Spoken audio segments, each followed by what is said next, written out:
look at you. You look at your necklace on. Thank You got some you. glitter going on. I've been getting so many compliments from the cast. I'm feeling myself a little. You're feeling that. You're feeling it.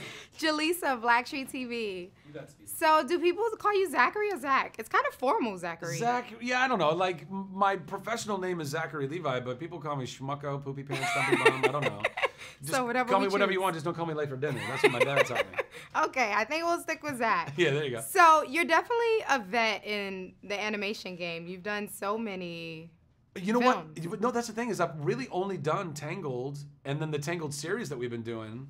That's a lot, though. Which is, yeah, but it's really just one job. Like, that's what's crazy. Like, it's the job that keeps on giving, and I love it so much, and I love being able to be Flynn Rider. I mean, it's like a dream come true. I got to be a Disney prince. Like, come on. Amazing. But it's really only been like that one job. And now I get to do this, which is also a really iconic character in the grand scheme of things. I mean, it's a tale as old as time. We all kind of know it. And now with this really cool new twist and retelling with the talking animals through their perspective, I think is going to open it up to a whole new generation of kids and their parents and just random adults who might want to go and be like, I want to see talking camels. Oprah's in this? I'm in. Yes. So that's all super cool. And that, you know, Gina and I get to portray these very iconic human beings, like the only two humans in the movie, really, but make them human, not the pious kind of, you know, always a halo over the head. Like, no, they were human beings struggling, super struggling. Joseph really struggling, like stressed out. Joseph was stressed out. Is like to hear, what are you doing, God? Which just feels like my life. Like, what are you doing?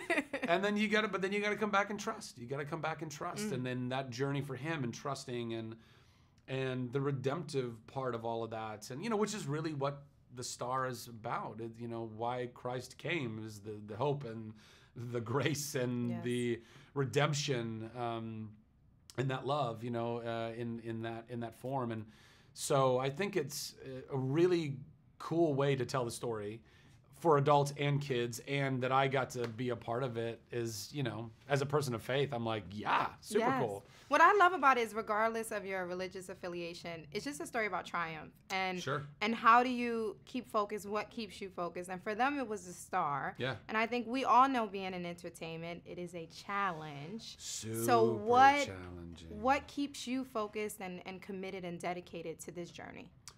God. Very, very literally. I would not be alive right now, probably. This business is so gnarly. It's so gnarly. And we as human beings, we are very complicated.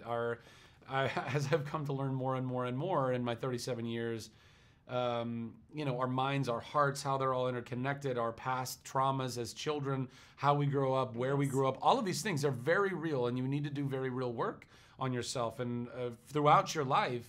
And the spiritual perspective of that is paramount or tantamount, whatever the most amount is. I don't know, the most amount. And without the perspective of knowing or believing, at least from my perspective, that there is a creator, there is an intelligent design, and that creator does actually love me, loves us, and that there is very real stuff that's unfolding before us, and for us to trust in what's unfolding. We're not in control. We are not in control, and lean not on our own understanding. You know, and I fight that all the time, because that's scary. Trust is so scary. But it's the only thing I can ultimately come back to, because if I keep trying to do this by myself, I will fail every time. I'll keep playing the comparison game. Why didn't I get that job? Why did that person get that job? Where am I going? Why isn't this working out? Instead of just, the more you can just allow and to trust, the more you can relish in what you have sitting right before you. And that's imperative to joy, imperative to peace, imperative to, you know, feeling oneself, loving oneself, valuing oneself, looking at what we have, even if we don't feel like we have all the things that we should have. And that stupid word should, you know, but anyway. Absolutely. We're not entitled to anything, but congratulations on all your success. Thank you. Thank you for being part of mine. Yeah, you too. Congratulations. Bless you. Thank you. Pleasure meeting you. You too.